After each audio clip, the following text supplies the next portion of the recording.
Good evening, everyone. Welcome to regular meeting of May 11th. I'd like to call the meeting to order. Recommendation that the agenda for the regular council meeting of May 11th, 2020 be adopted as presented. Moved by... I'll move that. By Councillor Adey, seconded by... I'll move it, or second it. Seconded by Councillor Niche. Okay, any discussion?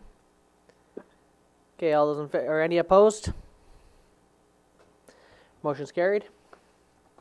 Item 3A, recommendation that the minutes of the regular council meeting of April 27th, 2020 be adopted. Moved by... So moved. Councillor Cunningham, seconded by... Seconded by Councillor Randhawa. Okay, any opposed? Motion's carried. Item 3B, recommendation of the minutes of the special council meeting of March 9th, 2020 be adopted. Moved by... I will do it. Councillor Niche, seconded by... I'll second it. Councillor Cunningham. Any opposed? Motion's carried. Item 3C, recommendation of the minutes of the special council meeting of March 23rd, 2020 be adopted. Moved by... So moved. I'll move it. Councillor Cunningham, seconded by Councillor Niche. Any discussion? Any opposed? Motion's carried. Item 3D, recommendation that the minutes of the special council meeting of April 27th, 2020 be adopted. Moved by... So moved. Councillor Cunningham, seconded by... I'll second. Councillor Adey. Any opposed? Motion's carried. Okay, first we have a report from our corporate administrator regarding the development variance permit at 1514 Jamaica Avenue. I'm going to recuse myself. Okay, make a note that Councillor Niche is recusing himself. Okay, thank you very much. On March 4th, 2020, an application was received for a development variance permit for the property located at 1514 Jamaica Avenue. The full application was included with the agenda package. Public notifications were distributed following council approval at the April 27, 2020 regular meeting. No inquiries have been received to date with respect to this application, and there are no objections which would prevent approval at this time. Staff requests that council approve the development variance permit application number DP 2007 for 1514 Jamaica Avenue to proceed to final notification. Thanks. Any comments from council?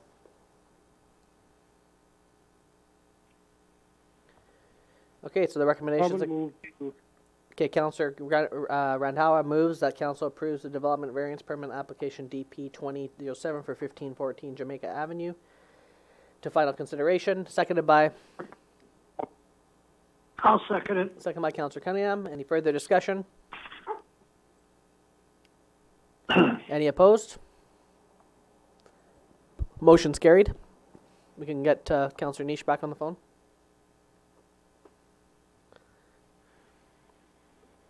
I'm back. Okay. Okay, next we have a report again regarding the development variance permit at 2040 KN Road. Thank you. On April 20th, 2020, an application was received for a development permit for the property located at 240 KN Road. The full application was included with the agenda package. This development permit is within the city manager's limits, with works valued at less than $100,000, constituting a reduced requirement for notification as previously noted. No inquiries have been received to date with respect to this application, and there are no objections which would prevent approval at this time. Staff requests that council approve the development permit number DP 2008 for 240 KN Road to proceed to final notification. Any comments from council?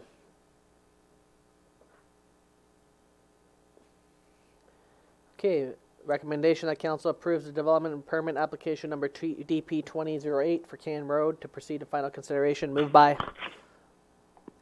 I'll move it. Moved by Councillor Niche and seconded by Councillor Cunningham. Anybody opposed? Motion's carried. Okay, next we have a request from the Association of the Canadian Cannabis Retailers looking for a letter of endorsement. The letter outlines some requests around online shopping and purchasing and delivery, and just open it up to any comments or questions from council. I got a question. Councillor Niche. I didn't, when reading it, I didn't notice if this is something that they're trying to do permanently or if it's just during the COVID, because in their letter it doesn't really state that they want to do this. If it's temporary, they just say that they want to change it. So do you happen to know? I believe it says for the COVID response is what it's saying at the end, but I'm not sure if it's meant to be additional time or not. You know, I mean, I think, you know, originally it was set up for the rules were set up, you know, in not having delivery and stuff. So, you know, to me, you know, I wouldn't have a problem with it, supporting it, you know, in for the short term, as far as, you know, until they come up with, you know, some rules or whatever. But as far as permanently doing it, I think it needs to be thought before, you know, before accepting it. So maybe we can put that in our letter. That's a good idea. Other comments from council? Yeah, I tend to. Nope. Councillor Adey, then Councillor ahead. Cunningham. Okay, me? Yeah, go ahead. All right, I found myself with mixed feelings on this particular one. On the one hand, I know that people can order stuff online, they can pay for it online, and it comes in the mail. And so it's something that's happening anyway through other sources. So I get the idea that this kind of levels the playing field a little bit for them. But I'm also aware, and I think I'm echoing Councillor Niche a little bit, the original parameters for the conditions that we agreed to when we decided to support these businesses in town was that it was an on-site business, and it was there was some pretty careful controls put in there. So I guess I would feel like I would need to know more about from the people who are wanting us to endorse the letter. I'd need to know more about what their reasoning is, and I agree with Councillor Niche. I'd like to know whether they see this as a temporary thing or permanent, because they're using the COVID crisis is very prominent in their reasoning. So I guess I don't feel like I know enough about it yet to be able to support it.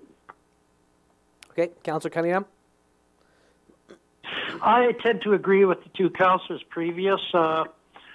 We put some controls in when this first started for reasons, and online ordering in town, I just don't know. Like it's not like it's a big city or that somebody can run down and get it. And I've noticed in one of the two locations, they're very conscious of how many people they let in there, and that I was watching it, and I thought it was quite good that they wouldn't let more than 3 people in the store at a time. So I think I'd like to more information on it before we give it a letter of endorsement, and so possibly we stay this and ask staff to find out exactly what they're asking for.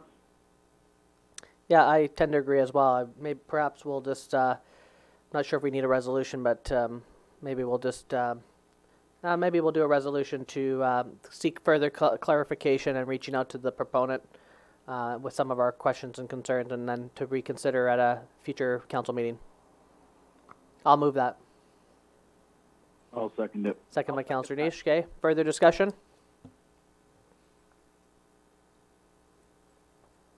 Okay. Anybody opposed? That motion's carried. Okay, we'll get some further information on the nature of the temporary status and some of the other comments that we have mentioned here today. Okay, next we have correspondence from Tourism Prince Rupert. They're looking for support for an application to the Marketing Initiatives Program offered by the Northern Development Initiatives Trust.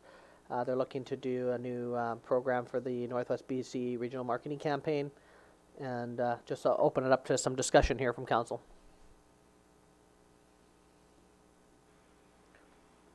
I have, there's no financial implication to the city on this or that, and any money that comes into Tourism Prince Rupert is going to help Prince Rupert ultimately one way or the other. So I have no problem supporting this.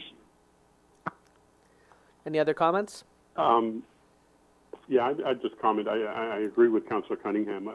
I think that obviously there are, the tourism sector has taken a real hit from the circumstances we're in, and I think that anything we can do to help them come back to health in the transitional period, I would support. So I think this will help. I think that's why they're asking for it, and I think we should support it. Other comments?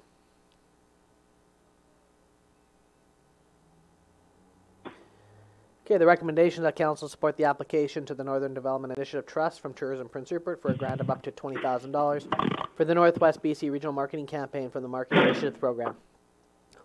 Moved by? So moved.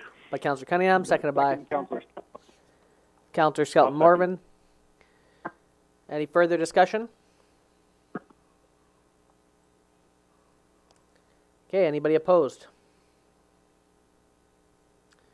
Okay, motion's carried. Okay, on to reports. I'm going to ask our city manager to do an update on the city's COVID response and maybe comment on a little bit of some of the thoughts around our inevitable reopening. Then I'm going to do a report as well, and then I'll hand it off to councillors for some comments as well. So, Bob, would you like to say a few words? Yeah. Good evening, Council. Yeah,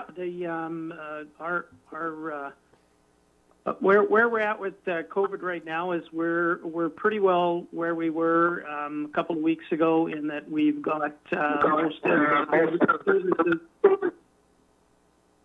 Sorry, we've got most of our services that are up and running, that we can do safely. So safety of the employees has always been paramount. So we have we're still producing masks, and today is just for something different. The recreation crew went out and started picking up the litter, so that was helpful. Might see them out there, out and around the facilities and around town in the next little while, just to offset some of the boredom of just producing masks. But they're I think we're up to 1,000 masks now. So that's been going well. We're looking pretty seriously at appointment only sort of access to City Hall. There are a number of issues that permits, for example, that people would like to have access to City Hall. So we're working on that. Probably when it's okay with the province, we will open up to appointment only access, and that we're watching other municipalities and seeing how they're doing it. I know that Surrey has done some work on that, so we'll work towards that. A couple of the other things that we probably need to think about is we're trying to figure out how to have a committee of the whole and still meet all the requirements. That may take us a while to get to understanding exactly what we can do there, but. Yeah, so those are the things that we're working on. Still, a number of us are working from home, but we seem to be getting the essential work done that's necessary for the city. Thank you. So, a few comments from myself. Today, Here, Lee, before you start, I just wanted to ask Bob one question. He says most services are up and running. What services aren't? Well, most of the services that aren't are the ones that have been mandated for us not to be able to do around recreation. The other ones, all of the services we're doing the services, but we're doing them in a different way. So obviously the guys in the trenches have to use their PPE.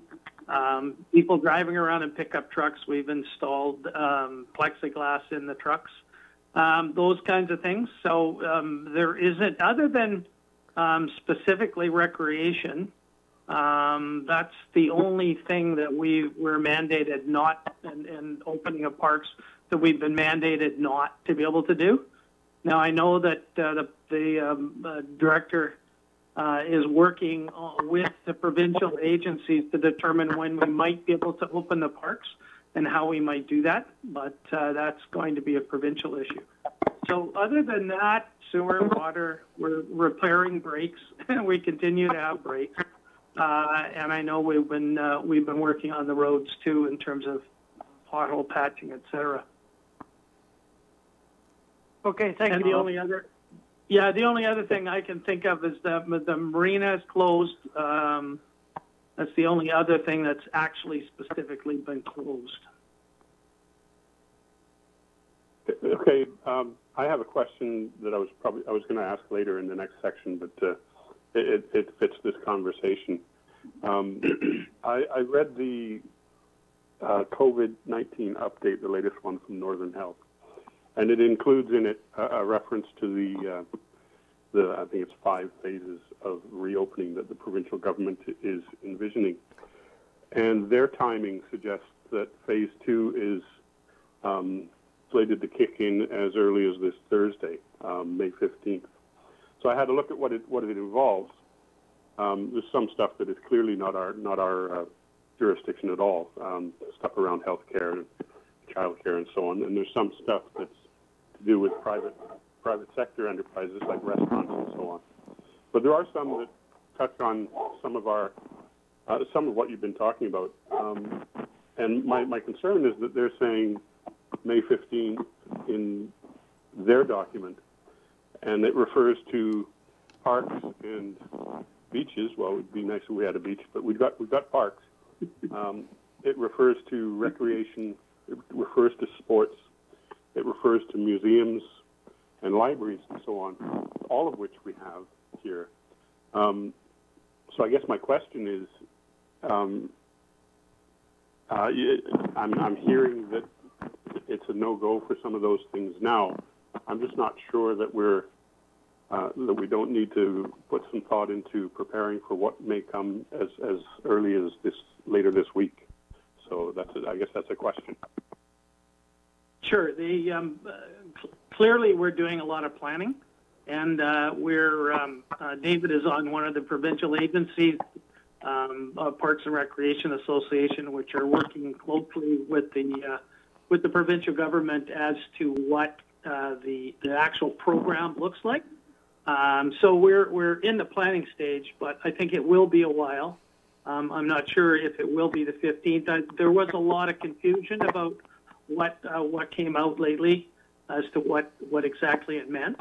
So that's why David has been working with his provincial agencies and getting ready to do what's necessary. So we're doing the planning, but I wouldn't want people to get the feeling that we're going to be able to do too much until the province authorizes that, and until there is a clear plan to open parks. We basically are not authorized to do it.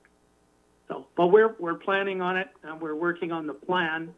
But at the same time, we can't get ahead of the province in terms of what they require. And yes, some of the plan stages have been confused by a lot of people. So that's what David is telling me. He's working with the provincial agencies on that. So just to follow up, can I assume then that at some point in the relatively near future, an authorization will happen, but then at that point there would be a sort of a period of time for practical planning? Actually, what we're doing now is we're planning now, and David is going to contact all the user groups, et cetera, just saying we are in the process of planning, but we can't do anything until we get the specific authorization. And so we anticipate that sometime in the near future, not the distant future, that there will be authorization for us to open up some of these things. And then we'll then it will be, so the province is saying, at least internally to us, that they're going to do this through the provincial sports organizations that are out there. So hockey will start when the the hockey association or the soccer association provincially their provincial agencies or organizations decide that it's appropriate, and then we'll recommend how those things should take place. Okay, thanks. So Okay, another question for Bob here. When you're talking about appointments for City Hall with multiple departments, how's that going to work, and how long it's difficult to sort of put a time limit on somebody coming in for a development permit and things like this. So is there going to be one appointment at a time or multiple appointments? probably for now there'll be one appointment at a time. The way we anticipate it is that part of the problem is the pinch point is getting in and out of the building.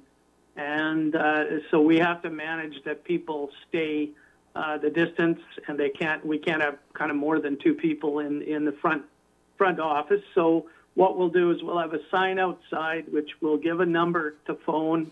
If you haven't got an appointment, you phone this number to get an appointment. Like if you're standing outside and want to come in, or you can make arrangements to have an appointment, and then we can manage who comes and who goes. But I think we're only going to be able to have two people at a time. People are just not going to have the freedom to come and go as they see fit. They're going to have to get an appointment so we can manage it to make sure there's not more people than we can, legally get inside the downstairs office, because there's really only room for two people. And so that'll take a certain amount of management, and I think the only way to do that is by appointment. So we won't. So we hope once that's kind of been authorized, we know that Surrey's already doing it, so we'll kind of use their rules, and then we'll be able to go ahead and have people come and go by appointment. Okay, thanks, Bob.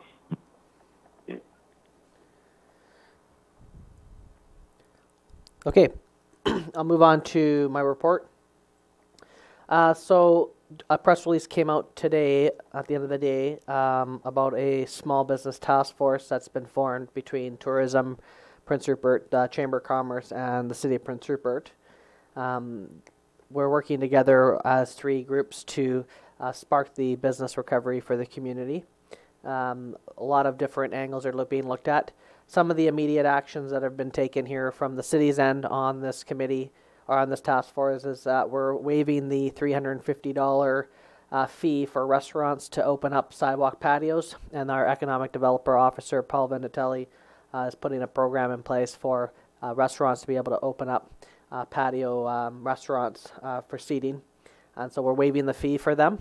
The other thing that we're doing is that we're refunding all the seasonal fishing charter businesses, all their business licenses for those who are elected not to operate this year.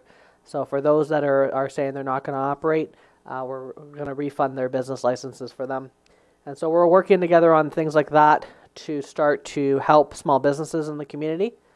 So the three agencies are all working together through the Small Business Task Force, and I think it's going to be positive to have a central kind of focus and coordination for all the businesses in the community.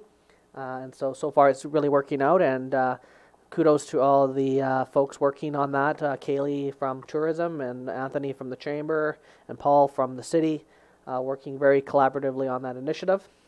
So I wanted to put that out there, and there's a release there that just came out today. Next. Just this morning, we announced new funding again, round 2 of the Northern Capital Planning Grant from the province. So the city is receiving $6.5 million for infrastructure development and other related projects. Last year, we received $8.1 million. So this is the second round. And since 2014, Northwest communities have been advocating for a provincial revenue sharing agreement with the province through the Resource Benefits Alliance, or the RBA. Which I'm one of the co-chairs, one of the 3 co-chairs. And this funding this year shows another level of commitment from the province that they're willing to continue to start that process with us. And ultimately what we're looking for is a an agreement that will be funding such as this on a yearly basis for a long-term agreement, so that we really can start to redevelop northern communities and be able to be sustainable into the long-term future. So we just want to thank the province for their commitment to the communities up here, and for our part of the contribution as well. It's really going to help us with our asset and capital planning. And then lastly, just want to mention that, as our city manager, Mr. Long, has been mentioning, we're starting to get the planning and stages of reopening, and, there's going to be this quote-unquote new normal for probably the remainder of the year, most likely, because as it's been mentioned, there's anticipating a second wave in the fall. And what we're going to try to do as best as we can is resume the public engagement portion of the official community plan, so that we can get some of those great elements that we were doing through the planning of last year's redesign process into the bylaws, and update all our bylaws and make sure that all those things are being put into law for the community. And so we're going to figure out a way to try to engage as the best we can, but we do have some legal requirements around an OCP update, and we want to make sure that we're well engaging the community, and I think it requires some in person for that, absolutely. So we'll keep people apprised on that process and how we're going to go about that, but the OCP is the way we're going to update a lot of the rules for the community so that the stage is set for the next decade of development here in the community. But overall, I think we've been managing well. I think Rupert in particular has come together very well over these issues that we're facing here as a community. I thank our staff too, who have been doing a tremendous job on the ground, managing the affairs and keeping the essential services running. All of the staff have been doing a fantastic job, so I just want to thank them for that. And we'll take this day by day, and as information comes out, we'll be informing the public.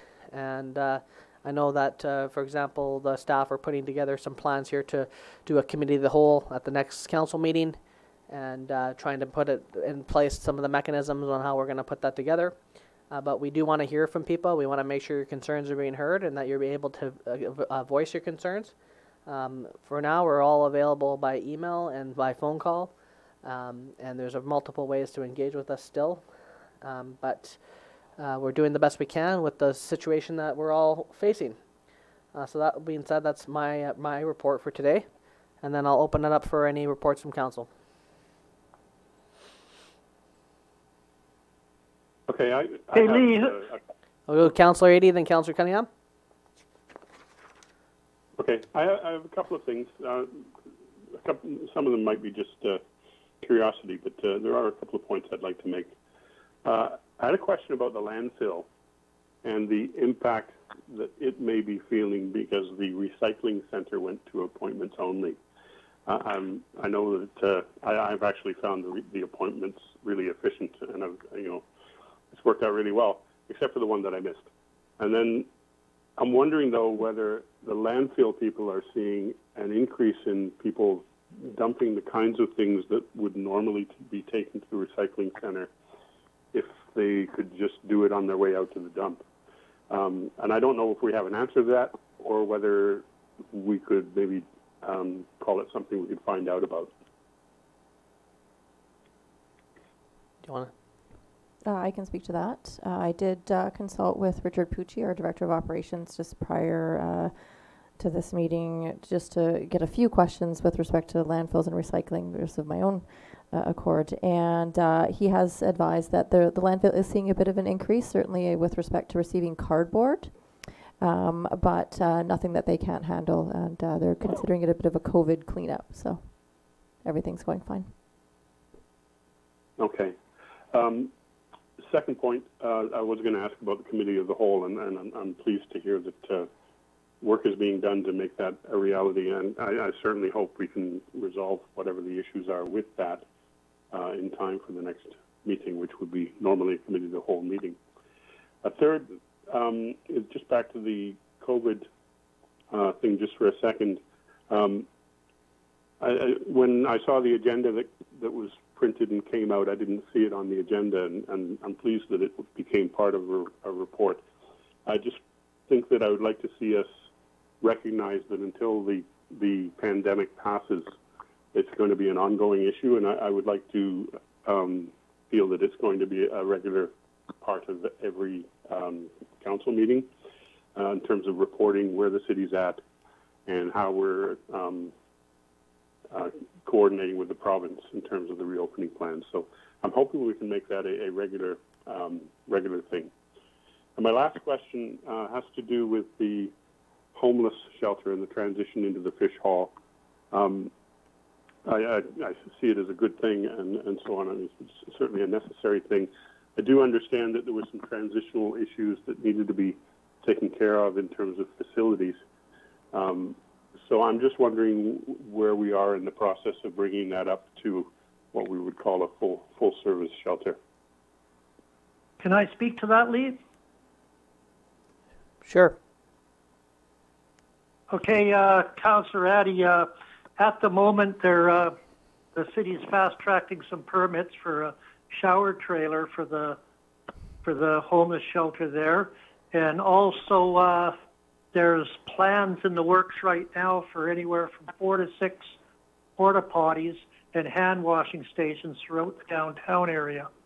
That are it's just all coming together here in the next week or two. But the PRACS, CAB organizations that have been working with this for a while are the ones that are going to be sort of spearheading this along with Service Canada.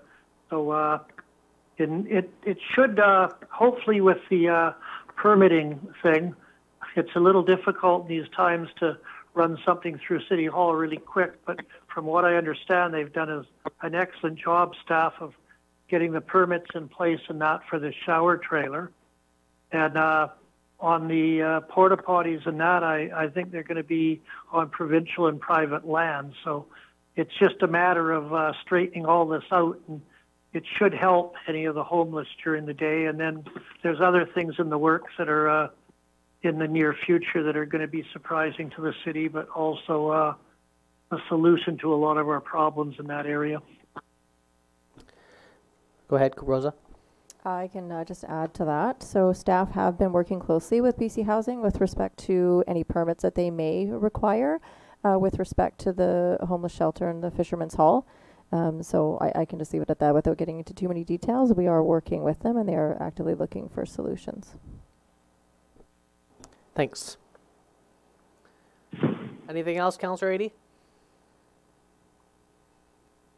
Just a general comment that as I observe people around town, you can get the sense that people are starting to loosen up anyway.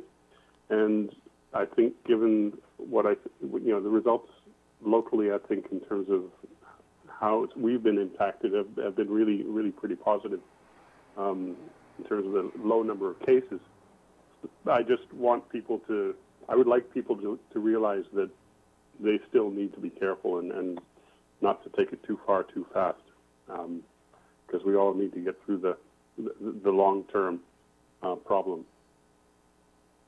And that's it. Thanks. Thank you. Councillor Cunningham. Okay, first thing is this patio service thing, it's a great idea. I was going to bring it up anyway, because when you start doing restrictive seating inside a building, you're taking away revenue from a restaurant or any other type of business. And if they've got, it's going to enhance the downtown where somebody can sit and have a coffee and watch people walk by on a nice day. But is that going to extend to other businesses, like other than just restaurants and that? I'm not sure at the moment. I can see a bookstore hiring a student and having trying to set up some sale in front of their store and that. I would have no problem with it. I just think that it's something that this is how the city can help kickstart some of these businesses and really help them make up for some lost revenue when you can only have so many people in your store, but you might be able to have 2 shopping outside your store. It's something I think the city should look at. And a couple of other things. Before this all started, the pandemic, we were going to start bringing people before council or going after people for the property maintenance bylaw. And I just wonder where we are with that situation. I know it's going to be difficult, but I see no reason why we can't bring people one meeting at a time or something like that and then start cleaning this town up. You know, there's stuff downtown that should be taken care of, and it should be our priority.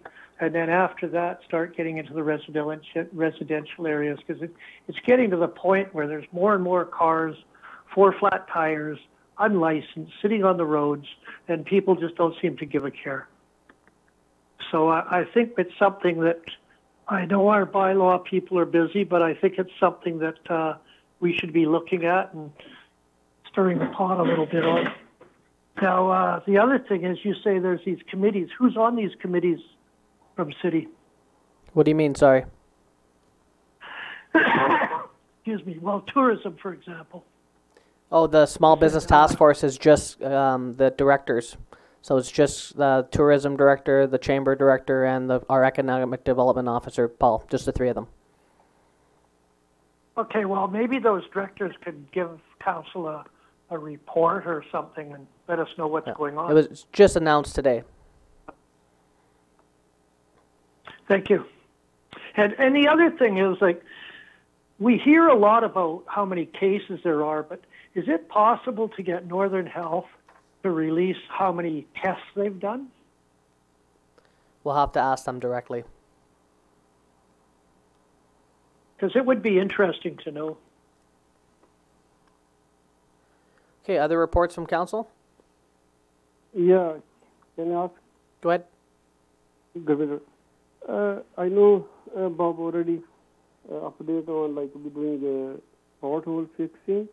So is there any like scheduling coming for the road paving?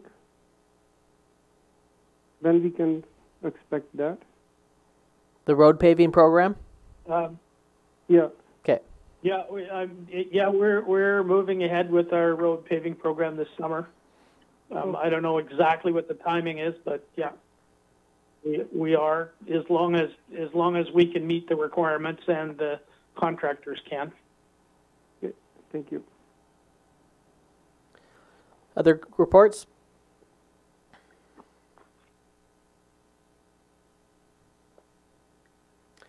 Okay, hearing none, I entertain a motion to adjourn. I move. Moved by Councillor I'll move Renhawa, seconded by Councillor Niche. Any opposed? Okay, motion's carried. Meeting's adjourned. Thank you very much.